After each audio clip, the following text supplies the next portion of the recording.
Balo qoza shu kunlarimga ursin deb ishni boshladim. Hech xafa bo'lganim yo'q. Uyda 3 kun yo'q edim, kelsam hamma gullarim qurib qopti qizlar. Mana senga dedim-de, hammasini bo'shatdim, musorga tashlab yubordim. Xafa bo'lganim yo'q. Demak, shunaqa bo'lishi kerak ekan. Demak, bitta balog'im menda aribdi dedim va bo'shatdim. Qizlar, nima deb o'ylaysizlar? Balo qoza urishi, mana shunaqa narsalarga to'g'rimi yo noto'g'rimi shunaqa dish?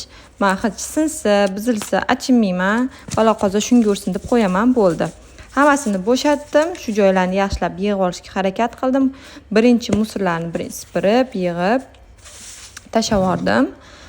Yaxshi qolganlarini olib qo'ydim, suluq qo'yib qo'ydim. Bitta miyatam qolgan ekan qizlar, ozgina u ham qurib qurmay qolgan ekan. Buni vastonayz qilsa yo'qmi, qilsa bo'ladimi yo'qmi? Kommentariyada yozib qoldiringlar, kutaman. Oldin suvdan yuvishdan oldin yaxshilab supurib olaman. Musori o'tdan bo'tga yopishmasin deb sizlarga maslahat. Oldin quruq uborka qilib, keyin vlajniy uborka qilishni tavsiya beraman. Даже changda ham supurayotganda ham, supurayotganda ozgina suv seporish kerak, changib ketmasligi uchun, lekin shilta qilib emas. Hamma musor yerga yopishib qoladi. Hammasini yig'ib tozalab oldim. Undan keyin ko'pirtirib yuvdim. Men miramirda qizlar zangi, miramirda zangi domestos oladi.